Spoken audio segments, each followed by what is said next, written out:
Welcome to Blank Slate Partners HR101, episode 5. Today we are interviewing Trisha Gillis, talking about bullying harassment in the workplace.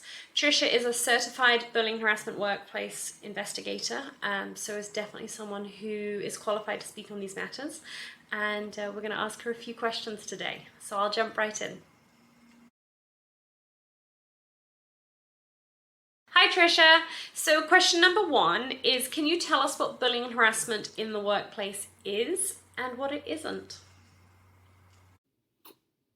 WorkSafeBC defines bullying and harassment as any behavior that is intimidating and or humiliating and has the potential to create a negative impact on another person, whether this was intentional or unintentional. This type of behavior can come from anyone or happen anywhere, even online. Now, I think it's also important to state what isn't bullying and harassment. And your manager can direct or control the way you work, make decisions about poor performance, and take necessary disciplinary action without it being bullying and harassment.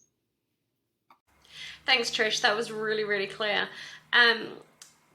There are an awful lot of impacts to bullying and harassment in the workplace. Could you maybe give us a little bit of insight into some of the impacts of bullying and harassment in the workplace? There are 2 categories of impacts, one being on the individual or personally. These can be anxiety, depression, post-traumatic stress disorder, as well as diminished self-esteem, self-confidence, and overall psychological health and well-being. From business perspective, there's things to deal with like absenteeism, people going on sick leave, increased turnover, the cost that it takes to recruit and train new employees if you're losing people all the time. Not to mention low productivity, and then additional costs that can come from compensation claims, potential legal issues, and the overall impact of a poor company culture and negative impacts on company public image. Thanks, T.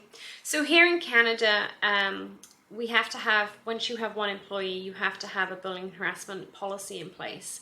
And technically you have to train on it. Can you tell us a little bit about why companies need a bullying and harassment policy and why they should train on it?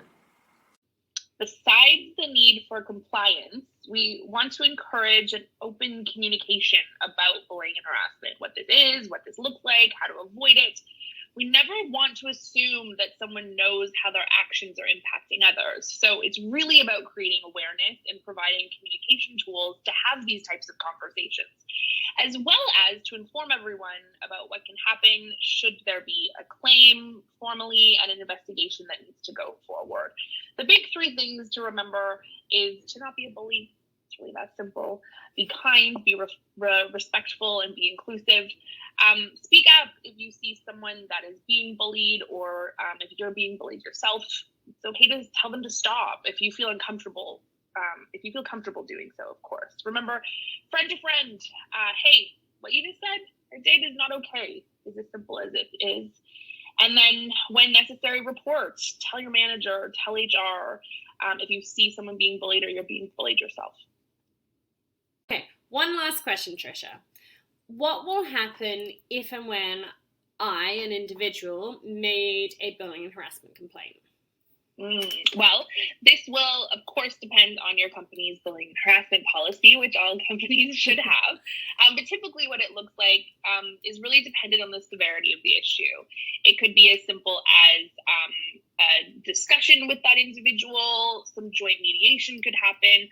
There may be a need to open a formal investigation, in which case there's various steps that are followed there when a workplace investigation is happening, gathering evidence, interviewing any potential witnesses, the person that's being accused of bullying and harassment, given the opportunity to respond, and then conclusions are made, and then actions taken based again on the outcome and the severity of the issue. Again, the investigation process is something that is also required to be outlined in a bullying and harassment policy.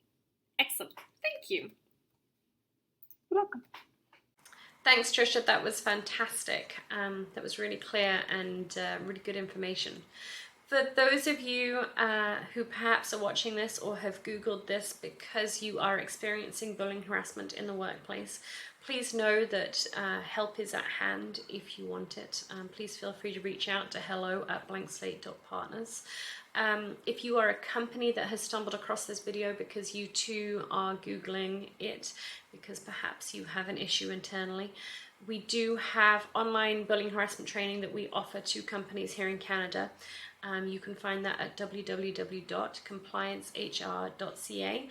Alternatively, as always, please feel free to reach out. We'd love to be able to speak with you about how we can make your workplace a better, stronger workplace. Thanks for watching. Feel free to follow us on Instagram, Twitter, and Facebook, and anything else, and subscribe here. Thanks.